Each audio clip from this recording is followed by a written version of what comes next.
네, 이제 3차시 시작하겠습니다. 이번 시간에는 이제 평가와 과제에 대한 이야기를 주로 하도록 하겠습니다. 앞에서 이제 뭐 다양하게 설명을 했습니다만은 과목은 이제 지구촌의 고민 해결 과제에 대한 내용을 중심으로 주로 이제 기후변화와 탄소 중립, 생태계의 다양성, 새로운 오염 미세 플라스틱이라든지 감염병, 글로벌 이런 것에 대한 내용 하고요. 그 다음에 우리나라의 환경 문제, 미세먼지, 녹조 문제, 붉은 수돗물, 수돗물의 유축 문제, 그 다음 라돈 유해 화학 물질 등에 대해서도 함께 논의를 해보도록 하겠습니다. 그리고 이제 최근에 그린 뉴딜 정책, 한국판 뉴딜, K 뉴딜이라고 앞에서 설명을 드렸는데 이런 게 이제 우리 사회 전반적으로 굉장히 중요한 일이기 때문에 한꺼번에 다루도록 하겠습니다. 인간과 자연의 공존이 바로 이제 생태계의 원리인데요. 이런 생태계 다양성이라든지 그들이 살고 있는 서식처를 어떻게 보호할 것인지, 거기에서 나오는 생태계의 서비스라는 건 어떤 것인지, 이런 것에 대한 것은 함께 알아가는 것이 강의 목표라고 할 수가 있습니다. 그리고 생태계의 기본 원리는 환경 오염에 따른 생태계의 여러 가지 그 영향을 학습하게 되는데요. 그런 것들도 함께 논의를 해보도록 하겠습니다. 그래서 우리가 이제 앞에서 제가 다양한 말씀을 드렸습니다만은 우리 이제 생태계에서는 어떤 상생 이런 게 굉장히 중요한데, 이런 상생을 하려면 우리 생태계에서 어떤 역할들을 함께 논의를 해야 되는지 이런 것에 대한 이야기를 이제 해보도록 하겠습니다.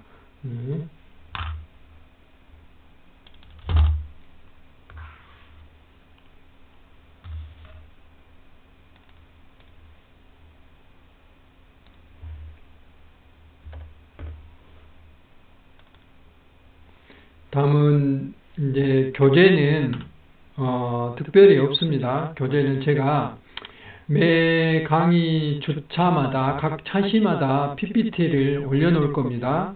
그럼 그 PPT를 여러분들 꼭 보셔야 됩니다. 지금 이 화면에 나오는 것은 화면이 적을 수도 있고 그렇기 때문에 똑같은 PPT를 올려놓는데 그 PPT를 보고 여러분들 함께 해주면 좋겠습니다. 그래서 PPT를 중심으로 하고 혹시라도 이제 추가로 여러분들이 필요한 내용이 있다면은 이와 같이 참고 도서를 이용한다는. 그런데 교양 쪽에서 이 환경 생태 이런 쪽은 상당히 어렵기 때문에 이런 도서까지 여러분들 보실 필요가 없다고 생각됩니다. 그리고 우리나라의 환경부에서 발표한 제3차 자연환경 기본계획, 그 다음에 제5차 국가환경 두 번째 됐네요. 환경종합계획, 그 다음에 국토종합계획, 이런 것들을 우리는 이제 참고로 하면 좋겠다는 생각이 듭니다. 근데 이런 것들도 뭐 국가계획이긴 하지만 좀 어려운 용어도 많이 있고 그렇습니다. 그래서 여러분들이 충분히 그런 것에 대한 것은 활용을 하시면 되겠습니다만은 제가 드린 이 PPT를 중심으로 하시면 특별한 어려움이 없으리라고 생각됩니다. 특별히 이제 더 참고하실 내용들이 있다면 저한테 질문도 하셔도 되고 또 인터넷에서 찾아보시면 많이 나와 있으리라고 생각이 듭니다. 강의 방법은 앞에서 이제 설명을 들었고 제가 쪽지로도 보내드렸는데 비대면을 원칙으로 동영상 강의를 하도록 하겠습니다. 제가 줌이라든지 이런 실시간 강의를 해보려고 했는데 40명에 가까운 40명이 넘는 인원이 수강을 하고 있기 때문에 줌을 이용해서 실시간으로 강의하는데도 참 어려움이 있다고 생각됩니다. 그래서 부득이 동영상 강의를 채택했다는 것을 충분히 여러분들이 이해해 주시고 또 편리한 점은 동영상 강의로 하게 되면 여러분들이 수강 기간을 충분히 드리기 때문에 그 안에 수강을 하시면 되겠습니다. 그래서 그렇게 하시면 되고, 지금까지 여러분들 비대면을 이제 2번 정도 해봤기 때문에 어느 정도 적응이 되셨으리라고 생각이 됩니다. 동영상 강의는 앞에서 말씀드린 바와 같이 매주 강의 자료 PPT를 제공할 것이고, 또 이제 수강 기간은 대개 학기 초는 이제 여러분들이 수강 변경 기간이기도 하기 때문에 좀 길게 주지만은 학기 말은 또 이제 수강 기간이 정해져 있어요. 대개 1주에서 2주 정도 이렇게 드릴 겁니다. 그래서 1주 내지 2주 정도에 가능하면 해당 주차에 강의를 수강하는 게 좋다고 생각됩니다. 밀리면 굉장히 많거든요. 대개 한 시간에 한 차시를 25분 이상 강의하도록 돼 있어요. 근데 제가 꼭 25분을 지켜서 강의를 할 수가 없기 때문에 대개 25분 이상이 됩니다. 그러면은 이게 밀리게 되면 시간이 굉장히 많아요. 줌을 하게 되면 50분을 해야 되는데, 줌을 하게 되면 이제 여러분들하고 질문도 하고 대화도 하기 때문에 시간이 이제 그렇게 길어질 수가 있습니다. 이제 저 같은 경우는 사실은 대면 강의라는 게 훨씬 편해요. 왜냐하면 여러분 얼굴도 볼 수 있고, 또 필요한 동영상도 틀어드릴 수가 있고, 그렇기 때문에 이 현재 동영상 비대면 강의가 상당히 이제 어려움이 있지만, 여러분하고 다른 여러 가지 소통을 할 수 있도록 노력을 하겠습니다. 여러분들이 이제 쪽지라든지 또는 이메일이라든지 문자로 또는 전화로 여러 가지 이제 문의를 하시면 제가 친절히 안내를 해드리도록 하겠습니다. 그리고 각 차시마다 이제 수시 평가라는 걸 합니다. 이건 이제 점수가 부여되는데요. 차시마다 아주 간단한 문제, 퀴즈, 여러분 강의를 듣기만 했으면 그냥 특별히 공부하지 않아도 풀 수 있는 그런 퀴즈 문제를 부여합니다.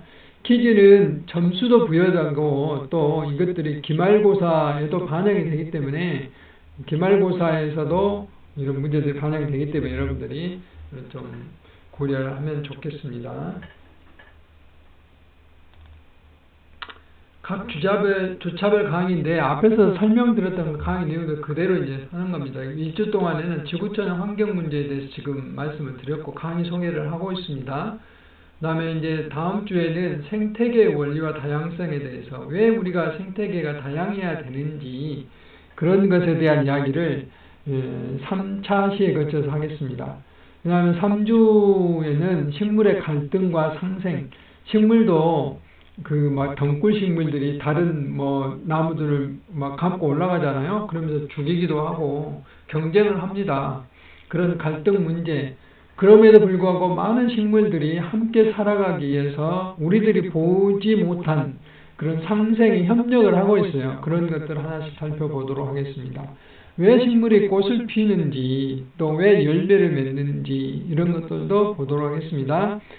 4주차에는 생태계의 상생과 다양성에 대해서 우리들이 알지 못하는 관계 속에 생태계에 대해서 어떤 상생이 일어나고 또 다양성이 왜 여러 가지 변화에 대해서 중요한지에 대해서도 알아보도록 하겠습니다.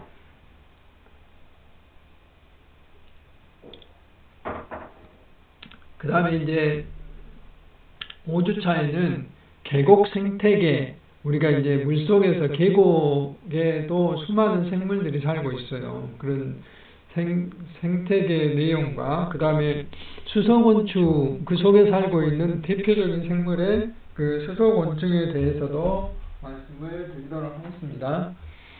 그리고 이제 특별히 이 1차시, 2차시는 계곡 생태와 수소곤충에 대해서 말씀을 드리고, 이제 3차시에서는 이제 제가 공직에 몸담고 있었기 때문에 공무원들이 하는 일에 대해서, 그리고 공무원을 여러분들이 하려면 공무원에 대해서 좀 아는 것이 필요하다고 생각이 돼서 1시간 정도, 그러니까 약 25분 정도는 공직의 이해에 대해서 강의를 좀 하도록 하겠습니다. 그러니까 번외 강의로 하도록 하겠습니다.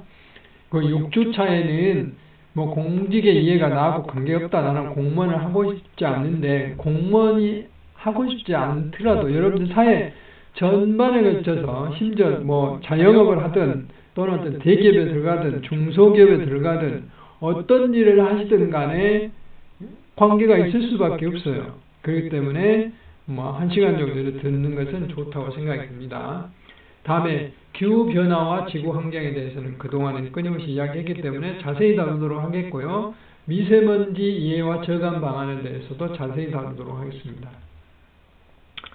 그리고 이제 8주차에는 비점오염원이라고 있는데 주로 이제 강주천과 그러니까 그 비점이라는 게 영어로는 non 포인트예요. 그러니까 우리가 지도를 보면 까만 점들이 져 있던 이것처럼 또는 뭐 네모가 그려져 있고 까만색이 칠해져 있죠. 검정색으로.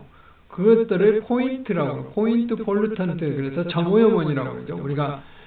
우리가 집에서 하수물을 싣고 하수가 이제 발생하잖아요. 그럼 그것이 하수관을 통해서 하수 처리장으로 가는데 이거는 이제 제어가 통제가 가능한 오염원이죠. 공장에서 나온 폐수 이런 것들을 점오염원이라고 그러는데 비점오염원은 산이나 들이나 뭐 이런 데서 발생하는 거예요. 도로에서 발생하는 거예요. 이거는 제어가 쉽지 않아요. 이런 것들을 비점오염원이라는 건데 이런 것들 어떤 개념인지 어떻게 우리가 대응을 해야 되는지 라돈에 대해서 그리고 환경 영향평가에 대해서 알아보도록 하겠습니다. 그리고 9주차에는 주로 물에 대해서 할 텐데요. 습지, 우리나라 이제 여러분들 뭐 즐겨 찾는 순천만 습지라든지 이런 것들이 남사르 그 습지 협약에 가입되어 있는데 그런 게 어떤 건지 습지 역할이 어떤 건지 하천은 왜 중요한 기능을 하는지 호소는 어떤 역할을 하는지 그 다음에 10주차는 여기서도 이제 글 쓰는 것에 대해서 강의를 하도록 하겠습니다. 여러분들이 내는 리포트는 어떻게 되면 좋은지, 그 다음에 나를 표현하기 위해서 여러분들이 뭐 이력서를 쓴다든지 또는 자기소개서를 쓴다든지 또는 신문에 제가 언론에 이제 기고한 바도 있는데 기고는 어떻게 하면 어필이 되는지 보고서는 어떻게 쓰는지 이런 것에 대한 이야기를 여러분과 함께 나누도록 하겠습니다. 그리고 나머지 1시간은 이제 빛공해에 대해서 여러분들 비행기 타고 올라가서 보면 뭐 화려하고 야간 경관이 멋있긴 한데 이것이 생태계에는 어떤 영향을 미치는지에 대해서 말씀을 드리도록 하겠고 11주에는 수돗물과 하수도에 대한 이야기 그 다음 12주 미세플라스틱 주로 이제 처음에 시발점이 바다이기 때문에 해양 환경에 대해서 원래 우리 생활 속의 환경 이슈 최근에 가습기 살균제 그 다음에 살충제가 들어있는 계란 문제 각종 위생용품 문제 이런 문제에 대해서 다루도록 하겠습니다. 물론 농약도 여기에 들어가고요. 환경 호르몬에 대한 이야기도 합니다.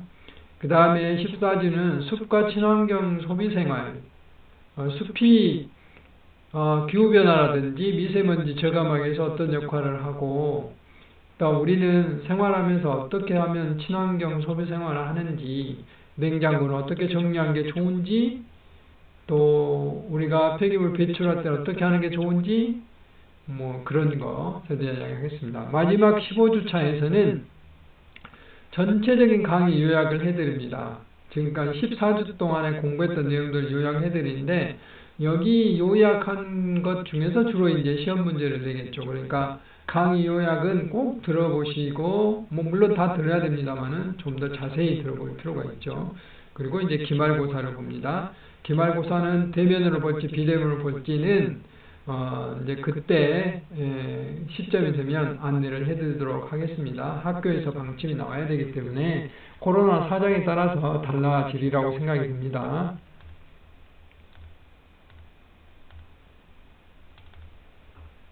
평가는 어떻게 하냐? 평가는 주로 기말고사 비중을 좀 줄였습니다. 과거에 이제 60점으로 했는데 기말고사 한 번 못 보면 너무 이제 좀 문제가 돼서 기말고사를 50%로 이렇게 했고요. 50점. 그래서 OX 문제와 사지선다형 문제가 나오는데 아마 이제 여기 써져 있지 않지만은 이제 대면으로 하면 주관식 한 문제 정도로 될 겁니다. 근데 비대면으로 하면 OX 문제하고 사지선다형만 낼 겁니다. 그래서 50점이 되고요. 중간고사는 현재 비대면으로 되어 있고 전반적으로 절대평가를 하도록 되어 있기 때문에 이제 중간고사는 생략하겠습니다. 학교 방침에 의해서. 그리고 이제 절대평가를 하기 때문에 여러분들이 점수를 반진대로 다 점수를 드릴 수 있어요. A 플러스가 40명 전체 드릴 수도 있어요. 그러니까 여러분들이 하기 나름이에요. 하기 나름이기 때문에 조금만 관심을 가지면 점수를 많이 얻을 수 있으리라고 생각이 듭니다. 그리고 수시가 20%인데 이제 지난번에 제가 10%로 했는데 이번에 20% 올렸어요. 이거는 기말고사하고 연계도 되지만 각 주차별 여러분들이 꼭 퀴즈를 풀어야 돼요. 그러면 20%가 되거든요. 20점을 그냥 얻을 수 있는 거예요. 굉장히 쉽기 때문에 조금만 시간, 제가 생각할 때는 5분만 투자하면 될 것 같습니다. 5분, 각 시차마다 5분씩만 투자하면은 여러분 20점을 얻을 수 있으리라고 생각이 되고요. 과제는 이제 앞으로 설명을 할 겁니다. 10점짜리입니다. 그리고 출석은 20점이에요. 다 출석이 되면 20점이고 이제 결석 시수 따라서 되게 여러분들이 한 시차당 보통 계산이 되거든요. 그래서 그 시차에 따라서 제가 이제 20%로 선정을 해서 뺍니다. 차감을 해서 뺄 거예요. 그러면 이제 결석을 했으면 19점이 될 수도 있고 18점이 될 수도 있고 그러는 것이죠. 그래서 총 100점 만점으로 평가를 하도록 합니다. 모두 다 강의 마지막에 좋은 평가를 받을 수 있었으면 좋겠습니다. 리포트 내는 방법입니다. 제출 시기는 4월 25일까지 냈으면 되겠습니다. 일요일 날인데요. 24시까지 내면 되고요. 이메일로 내면 되겠습니다. CYD2192 한메일.net으로 내시면 되고요. 그 다음에 성적은 10%, 10점 반영이 됩니다. 그리고 이제 본인 전공과 관련된 환경과 생태계 관련 자유과제, 멸종위기종, 미세먼지 저감 방안, 친환경 생활 실천 방안 등 여러 가지가 있는데요. 그거는 이제 제가 자세히 말씀을 드리도록 하겠습니다. 무엇보다도 현재 현황 실태를 제시를 하고 개선 방안과 자신의 생각, 주장이 이렇게 제시가 돼야 된답니다. 돼야 된다는 겁니다. 그리고 이제 글쓰기에서도 제가 말씀을 드리겠지만 이 리포트가 됐든 뭐가 됐든 어떤 자료를 제시하고 보고서를 제시하는 것은 여러분들의 그 생각과 또 여러분들의 얼굴과 모든 것을 이 글로 다 표현하는 거예요. 제가 여러분들 얼굴을 일일이 볼 수가 없기 때문에 뭐 간단한 예시가 여기 나와 있지만 이렇게 이제 리포트 표지도 여러분 나름대로 이렇게 이거 꼭 이렇게 하라는 건 아니고 나름대로 어필을 할 수 있어야 되고 제목도 어떻게 뽑을 것인지 이런 것들도 제가 이제 강의 시간에 안내를 하겠지만 이런 것들이 중요합니다. 단순히 그냥 뭐 딱딱하게 하는 것보다는 예를 들면 저는 이제 그런 기고문도 쓸 수 있었어요. 무등산은 천연 에어컨이다. 천연 에어컨 이렇게 썼는데 무등산의 계곡에 놀러 가면 여름철에도 아주 시원해요. 발을 담그면 더 시원하죠. 어떨 때는 발이 시렵기도 해요. 여름철에 폭염이 굉장히 진행되고 있는데도 그렇다 이 말이죠. 그럴 때 무등산은 정말 시원하다 이렇게 한 것보다는 무등산은 천연 에어컨 해놓고 내용에다 이제 이렇게 자신의 생각을 써 나가는 거죠. 산에서 왜 산의 온도가 이렇게 낮아지는지 뭐 이런 것들을 과학적으로 또는 뭐 여러 가지 현상으로 설명할 수 있는 것이죠. 이제 그런 것들을 말씀드리는 것이고요. 그 다음에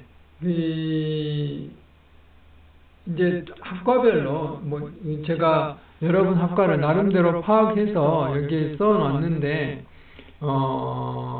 혹시라도 이제 학과가 여기 우리 학과는 없다라고 이제 서운해하지 마시고 여러분들 찾아서 하시기 바랍니다. 제가 이제 실수로 빠질 수도 있어요. 이해해 주시고 예를 들면 항공 서비스 학과 같은 경우는 기내 서비스를 받다 보면 일회용품, 플라스틱 용품 굉장히 많이 나와요. 또 종이용품도 많이 나오고 이런 것들을 어떻게 저감할 것인지 또는 이제 항공 서비스는 아니지만 항공과 관련해서 그 항공기가 내뱉는 탄소량도 만만치 않아요. 기름을 많이 사용하기 때문에 그런 것에 대한 내용들 이게 찾아보면 상당히 많이 있습니다. 재밌는 이야기가 많이 있습니다.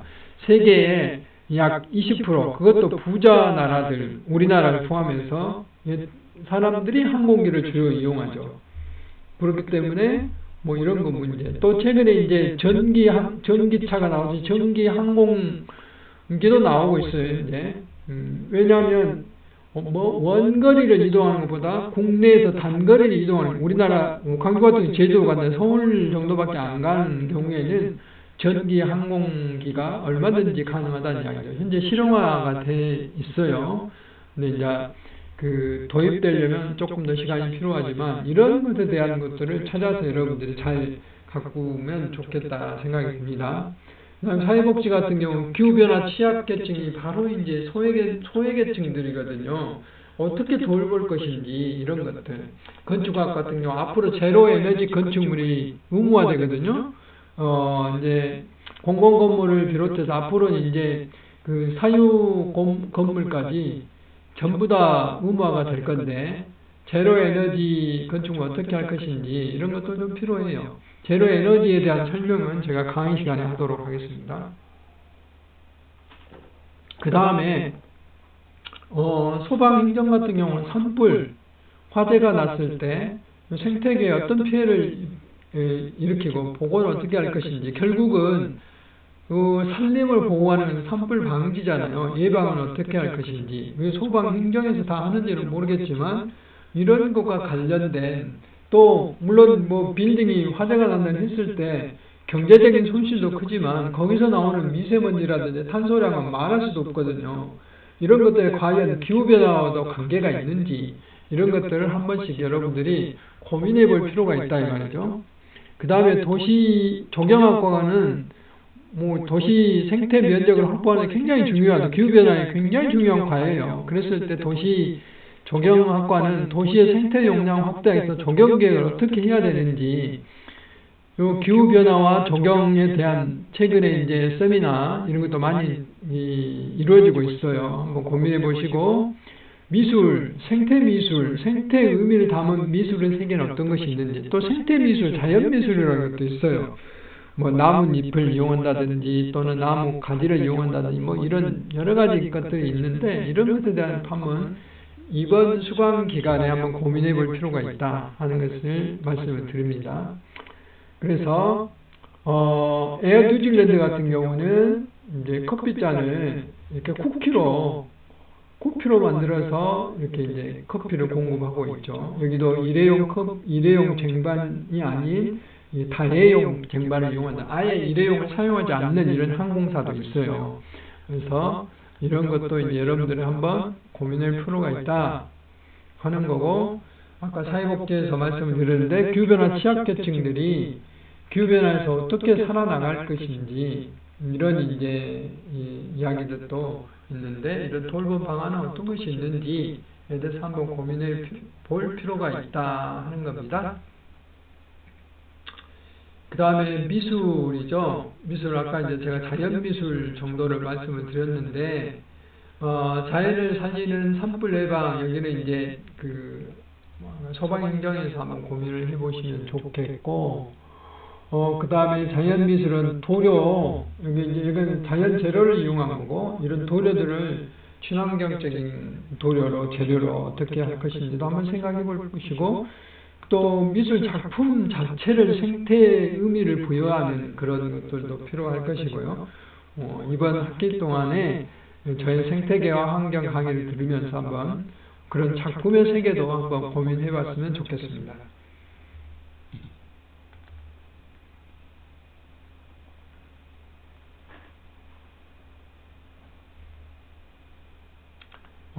이런 것이 있거든요. 국가별로 생태 용량을 초과한 날이 한국은 4월 16일 여기 이제 나와 있는데요. 전 세계적으로 8월 1일이 되면, 그러니까 지구가 한국은 4월 16일이면 더 이상 사용할 땅이 없다는 거죠. 그 다음에 전 세계적으로는 8월 1일이 되면 없다. 그러니까 지구가 두세 개 필요하다는 이야기 한마디로 말하면, 그래서 생태 발자국은 이렇게 우리가 이런 발자국이 있는데 이만큼은 공장을 이루고 있고 이만큼은 바다고 산이고 실제 녹지 공간은 이것밖에 안 된다는 거죠. 이렇게 농경기는. 그래서 그런 것에 대한 것을 그려보면은 우리가 생태 발자국이 얼마만큼 땅을 많이 이용하고 있는가 하는 것을 알 수가 있어요. 그런 것에 대한 이야기입니다. 이런 것들도 이제 한번 이렇게 한번 이용을 해볼 수가 있겠습니다. 다음에는 이제 문화산업 경영이나 신문 방송이나 관광 경영 같은 경우는 생태계와 기후 위기와 같은 것들을 어떻게 언론적으로 보도를 할 것인지 또는 홍보를 어떻게 할 것인지 생태 관광이라는 것도 있어요. 생태 관광을 하기 위해서는 어떻게 이제 관광 쪽에서 그 경영학적으로 개발을 할 것인지 이런 것들을 한번 고민해 볼 필요가 있고요. 뷰티 미용은 그 재료에 대한 것들을 친환경적으로 어떻게 할 것인지 또는 미용 공간 공기질 관리 또는 네일샵 같은데 이런 데 가보면 약품을 많이 사용하기 때문에 공기가 안 좋을 수가 있어요. 실제 제가 이제 연구를 해보면 그런 게 꽤 나오거든요. 그랬을 때 이런 것들을 어떻게 할 것인지 한번 생각해 볼 필요가 있고요. 행정학은 행정에서 생태 서비스 정책을 어떻게 펼칠 것인지, 어떻게 의사결정을, 이게 현재 우리 생태 행정 쪽에 많이 도입하고 있는 내용들이에요. 그 다음에 이제 지금 현재 그린 뉴딜 정책이라든지 또는 탄소 중립 정책이라든지 이런 것들을 행정 쪽에서 어떻게 접목을 할 것인지도 한번 고민해 볼 필요가 있어요. 중국어학은 중국과 환경 문제 협력 방안 우리나라 굉장히 중요해요. 이런데 어떻게 이제 극복해 나갈 것인지. 간호학은 의료 폐기물, 병원에서 발생한 폐기물, 특히 코로나 시기에 코로나 환자들에서 나오는 확진자들에서 나오는 그 폐기물 같은 걸 별도로 이렇게 분리를 해서 처리를 하고 있는데 이런 것들. 그 다음에 이제 그 생태 공간에서 치유하면은 훨씬 환자들에게 유리하겠잖아요. 병원 가면 딱딱한 것보다는 또 공기질이 어떻게 할 것인지 이런 것들도 한번 고민해 볼 필요가 있다 하는 것이죠. 상담 심리, 상담에 이용한 공간을 어떻게 가꿀 것인지, 치과 같은 경우, 취생 같은 경우, 치과 병원에 가면 굉장히 물 많이 이용하잖아요. 그 물들이 위생적으로 어떻게 관리를 할 것인지 굉장히 중요한 문제입니다. 이런 것에 대한 주제를 한번 고민해 보시기 바랍니다. 꼭 이대로 할 필요는 없어요. 여러분들 제가 예시를 설명을 드리는 겁니다. 의료 폐기물 같은 경우 이렇게 주사기라든지 이런 것들이 나오는데 이거 적정 처리를 해야 되고요. 코로나 시기에 별도 처리를 하고 있죠. 이런 것들에 대한 것들 주제를 한번 삼아보면 좋을 수도 있다 하는 것을 말씀을 드리고, 중국어과 같은 거 아까 말씀드렸는데 중국과 우리나라는 환경적으로 뗄래야 뗄 수가 없어요. 미세먼지 직접적으로 영향받죠. 그러므로 해서 기후변화도 영향받죠. 또 생태계적으로 물론 중간에 북한이 이제 이렇게 위치하고 있지만은 중국하고 우리나라하고 동식물들이 이렇게 많이 왕래가 되기 때문에 이런 것에 대한 문제들이 있죠. 환경학과 아까 생태 서비스라는 건데 공급 서비스, 조절 서비스, 문화 서비스, 지지 서비스 강의 시간에 자세히 하겠지만 생태계에 우리한테 식량도 주고 물도 주고 또는 목재도 주고 의약약품들 굉장히 신의약품들이 많이 나오죠. 그 다음에 공기 조절해주죠. 생태계가 또 수질도 조절해주고 기후도 조절해주고 이런 우리 비 한 번 오면 그냥 굉장히 많은 흙탕물이 내잖아요. 그만큼 땅이 이렇게 파여서 내려온다는 거잖아요. 침식 조절해주고 수분 조절해주고 이런 것들을 조절 서비스라고 해요. 문화 서비스는 우리 관광 가고 휴양 가잖아요. 콘크리트 건물 우리 호텔 고를 때 어쩌잖아요. 오션 뷰면 어쩌요? 굉장히 더 비싸잖아요. 뒤쪽보다. 마운틴 뷰 또는 그 아예 그냥 건물이 보이는 것도 있는데 거기보다는 훨씬 요금이 비싸잖아요.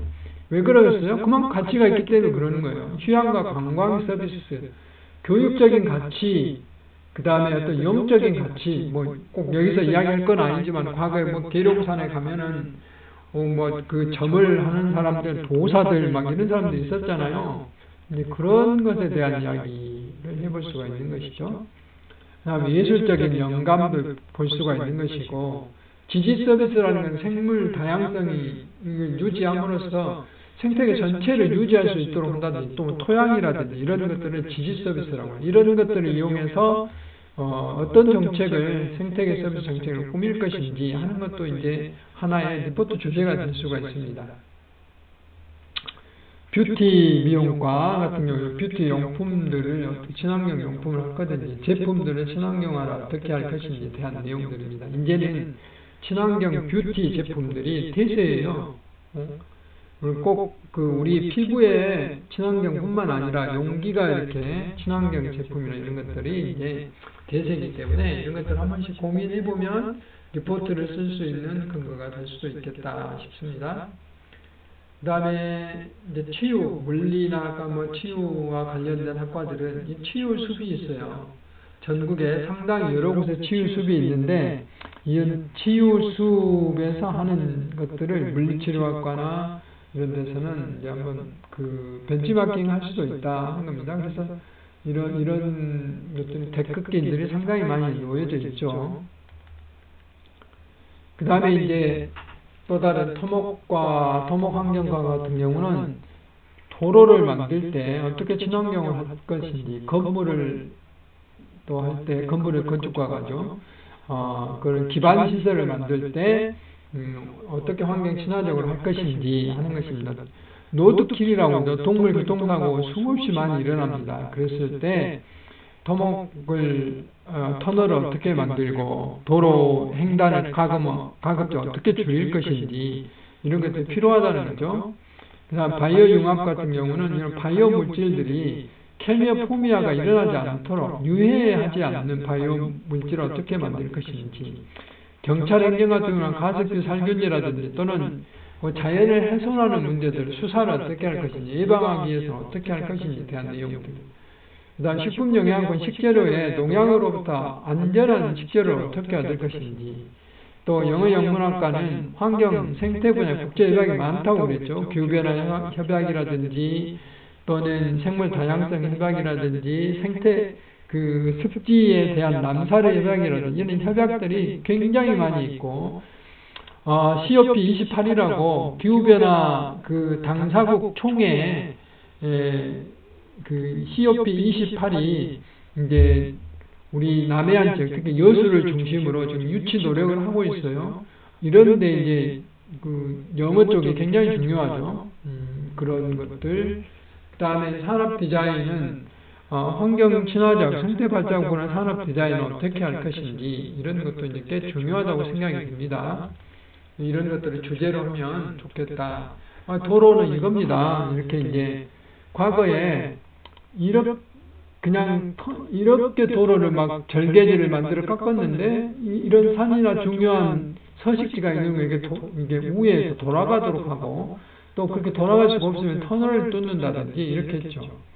또 터널을 뚫을 때도 이렇게 절개지를 많이 만들어서 하는 게 아니라 절개지를 좁게 만드는 터널 공법들을 이용을 하는 거고, 또 이렇게 만들어 놓으면 동물들이 비 때문에 이동할 수 없는데 터널의 입구를 이렇게 길게 빼면은 동물들 빛공해 방지를 할 수가 있는 거고, 생태 터널을 만들기도 하고 자연 경관과 어울리게 이렇게 횡단하는 것보다는 옆으로 이렇게 만든다든지, 이게 생태 터널 6교형이고 이거는 터널형인데 이렇게도 다 이제 규격들이 있어요.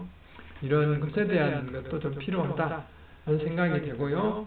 국제협약 아까 말씀드렸는데 이런 그 당사국 협약이라든지 여러 가지 협약들이 있는데 이런 협약들에 대해서 이제 알아볼 필요도 있고, 그 다음에 가습기 살균제 아까 과학적인 원인 규명인데 이게 이제 경찰 행정 쪽에서도 이렇게 상당히 환경을 많이 알아야 돼요. 제가 근무할 때 보면은 이제 모 군에 그 식품을 그 생산하는 공장인데 그 페놀이 많이 폐수해서 나온 거예요. 그거 이제 경찰이 적발해서 가져왔는데 이게 재판 과정에 이제 무죄가 된 거예요. 왜 무죄가 됐냐? 시료를 채취할 때 실온에서 그냥 채취해 왔기 때문에 이게 법을 지키지 않는 거예요. 이게 뭐냐면 시료를 채취할 때는 4도씨 이하의 아이스박스에 보관해서 저희 같은 실험실로 가져와야 돼요. 그걸 지키지 않고 그냥 수용차에 담아갖고 왔기 때문에 이게 인정이 안 된 거예요. 그래서 이런 조그만 것들도 과학적으로 이제 해야 된다. 그래서 경찰도 이런 그 과학적인 내용, 이런 환경적인 내용들을 많이 이해해야 돼요. 그래서 어느 정도 이런 그 교양 강화가 좀 도움이 됐으면 좋겠다는 생각입니다. 그 다음에 에코 디자인이죠. 환경과 또 주변 환경과 직접 또 그 제품의 디자인들을 고려해서 환경 피해를 최소화하면서 제품의 기능과 품질을 높이는 친환경적인 디자인 제품을 에코 디자인이라고 그러죠. 뭐 제품을 재활용한다든지 이런 이야기는 이제 강의 시간에 또 할 겁니다. 그래서 이런 제품들을 또 고려해 볼 필요가 있습니다. 산업 디자인 쪽에서는. 마지막으로 이제 작업치료학과나 물리치료, 그 다음에 호텔 경영, 축구학과, 패션 디자인 이런 쪽에서 말씀드렸는데 외식 조리학과. 그래서 다양한 학과가 제 강의를 듣고 있는데 그래서 이제 제가 강의하기가 더 힘들죠. 여러분들이 굉장한 다양한 강의 그 전공들을 가지고 있기 때문에 그렇지만 조금 더 보편적으로 이해할 수 있게 강의하도록 노력을 하겠습니다. 그래서 장갑치료학과는 허브라든지 이런 치료 재료가 생태적으로 어떻게 재배되면 좋겠고 실내공기 등에 어떤 영향을 미치는지 물리치료학과 실내공기에 대해서 말씀드렸고 또 호텔 서비스 같은 경우는 제로에너지 빌딩을 어떻게 할 것인지 일회용품 최소화 깨끗한 실내공기를 어떻게 유지할 것인지 축구장 같은 경우도 일회용품이라든지 환경 친화적 잔디관리를 어떻게 할 것인지 그 다음 패션 디자인 섬유 원료 우리 지금 뭐 그 과학자들의 발표 바에 의하면 섬유 원재료에서 섬유 재료 중에 이제 플라스틱이 많잖아요. 석유에서 나오기 때문에 그 미세 플라스틱이 굉장히 많이 나오고 또 탄소도 많이 나옵니다. 이런 의료 분야의 탄소 종류가 어떻게 할 것인지 외식조리학과는 우리가 식재료를 음식을 만드는데 식재료 낭비가 굉장히 많잖아요. 그렇게 되면 이게 결국은 그 탄소 발자국에 역행하는 문제예요. 우리가 강의 시간에 자세히 이야기하겠지만 한번 우리가 음식을 먹는 데 있어서 탄소가 엄청나게 많이 발생을 해요. 그 생산부터 시작해서 또 그 운반하고 또 따듬고 조리하고 먹고 또 폐기물 처리하고 이런 음식 폐기물 처리하고 하는데 굉장히 많은 것들이 들어가기 때문에 이런 것들도 외식조리학과에서 한번 고민해 봤으면 좋겠습니다. 축구장인데요. 영국의 어떤 축구장인데 보시면 나무로 만들어 콘크리트로 만드는 게 아니라 이런 디자인이 이제 굉장히 건축 공법이 필요하겠지만 이런 고민을 필요가 있고 허브라든지 이런 바질이라든지 이런 것들을 이제 친환경적으로 어떻게 재배하고 이용할 것인지 또 리사이클 의류는 그 여러분들이 이제 그 분리수거해서 잘 분리해서 버려준 모아준 그 플라스틱이나 이런 걸 가지고 또 옷을 만드는 거죠. 또는 그 가방을 만든다든지 이런 것들이 이제 리사이클링 또는 업사이클링이라고 해요. 이런 것들 상당히 이제 현재 그 유행하고 있는 추세예요. 이런 것들도 여러분들 주제로 삼아보면 좋겠다는 생각이고 그 다음에 호텔들, 호텔 자체를 이렇게 친환경적으로 강릉에 있는 호텔이라고 그러는데 이렇게 자연과 어울리게 지었다든지 또 서울에 있는 것이지만 거의 이렇게 자연적인 것들을 강조를 했다든지 또는 이제 이런 것은 조명이라든지 이런 것들을 자연을 크게 해치지 않도록 또 친환경 건축물을 지은다든지 또 이제 욕실에 많은 용품들 이런 것들을 아예 플라스틱 사용하지 않고 심지어 생수도 종이팩으로 이용하고 욕실 용품도 종이로 이렇게 했다든지 또 로컬 푸드를 공급을 한다든지 이런 호텔들도 있고요. 심지어 카드를 종이로 사용하지 않고 열쇠를 이렇게 나무로 사용하는 데도 있고요. 이렇게 플라스틱을 사용하지 않는 호텔들이 점차 늘어나고 있어요. 그래서 이런 것들도 호텔 경영이라든지 이런 데서는 한번 고민해 볼 필요가 있다는 생각입니다. 음식물 쓰레기 같은 경우에도 이거는 행정 쪽이나 다양한 분야 또는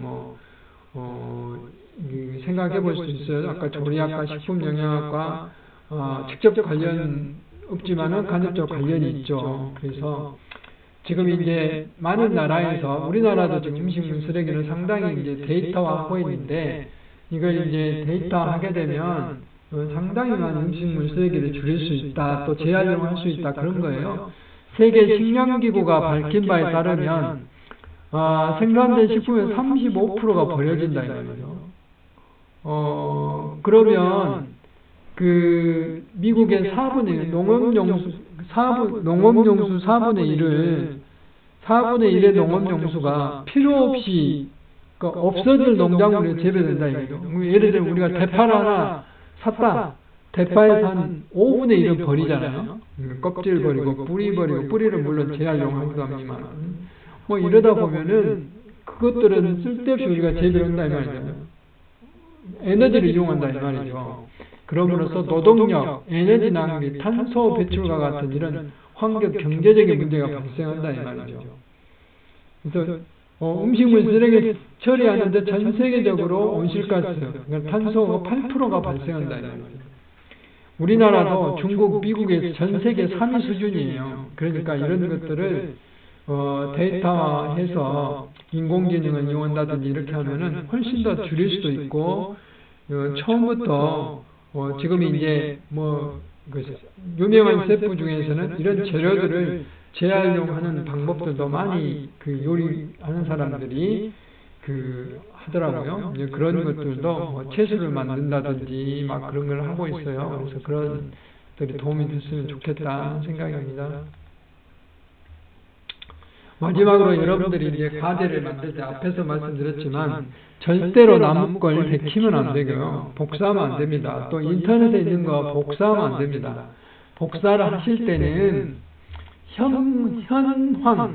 현황을 여러분들이 만들 수가 없잖아요. 복사할 수 있죠. 표도 복사할 수도 있고 예를 들면 미세먼지 같으면 현재 광주의 미세먼지 현황 복사할 수 있어요.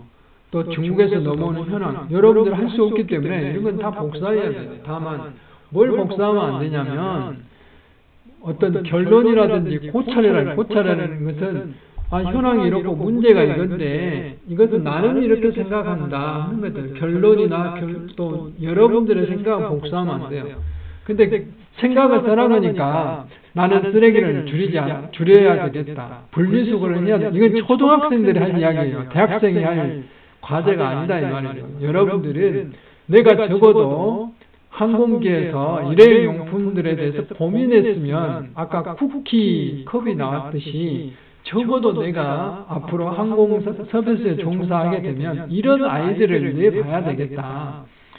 그런 것들을 한 번씩 제시해 달라는 거죠. 그건 창의적인 것이 아니어도 좋아요. 여러분 인터넷 찾아보면 많은 것들이 있는데 이렇게 했으면 좋겠다 하는 그런 것들일 수도 있어요.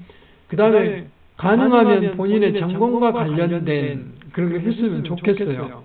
꼭 그렇게 하지도 않아도 돼요. 나는 내 전공과 관련 없는 내용이 더 관심이 많다. 그랬으면 좋겠지만 전공과 관련 있는 내용들 식품조리학과라 해서 미세먼지하고 관련이 없다고 할 수가 없잖아요. 미세먼지가 굉장히 많이 발생했는데 야외에서 조리를 한다든지 또는 그런 식재료들이 미세먼지에 의해서 어떤 중금속 오염됐다 이럴 수도 있잖아요. 이런 것들을 여러분들이 얼마든지 연계를 지을 수 있단 말이죠. 그래서 여러분들이 대학생 레벨에서 대학생 수준에서 현재 어떤 문제를 제가 지금까지 강의한 여러분 리포트를 보면은 한 30%는 아주 잘하는데 나머지 70%는 그러니까 나머지 한 40%는 중간쯤 되고 나머지 한 20%, 30%는 정말 초등학생 수준을 내요. 하기 싫어서 그러겠죠. 노력하면 되는데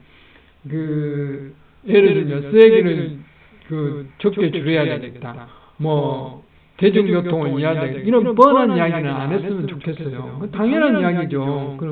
그런 것보다는 조금 더 문제점을 분석해서 여러분들이 대안을 제시하는 대중교통을 이용하는 것보다는 대중교통을 이용하는 게 대세인데 그러기 위해서는 시 당국에 교통체계를 대중교통을 이용하기 편리하게 그런 의견을 제시하고 그런 체계를 할 수 있도록 했으면 좋겠다 한다든지 여러분들 서울 가면 교통이요 시내버스 기다리는데 5분 10분도 안 기다리면 착착 와요. 지하철로 잘 연계되어 있고 광주로 오면은 30분 기다릴 때도 많잖아요.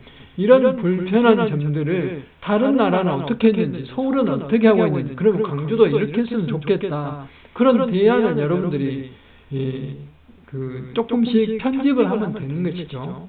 그래서 그렇게 하면 좋겠다는 생각이고 아주 짧은 한 학기 동안이지만 여러분과 함께 한 학기 동안 이런 것들에 대해서 고민해보면 제가 강의한 보람이 굉장히 클 것이고 여러분들에게 감동을 하리라고 생각이 듭니다. 제가 여러분들에게 충분히 감동을 시킬 수 있을지 의문이지만 그럴 수 있도록 노력은 하겠습니다. 대면으로 할 수 없기 때문에 약간 효과는 떨어질 수 있을지 모르겠지만 노력을 하겠습니다. 그렇지만 여러분들도 과제 하나만큼은 조금 더 고민해서 내셨으면 좋겠습니다. 강의 듣느라고 수고 많으셨습니다. 제1차시, 2차시, 3차시 저에 대한 간단한 소개와 우리 생태계와 환경의 강의 주제가 어떤 것이고 또 여러분들이 학과와 관련된 과제, 그 다음 평가는 어떻게 할 것인지, 강의는 어떻게 할 것인지에 대해서 제가 긴 시간 동안 여러분에게 말씀을 드렸습니다. 정말로 수고 많이 하셨습니다. 이 2주차 때 또 뵙도록 하겠습니다. 감사합니다.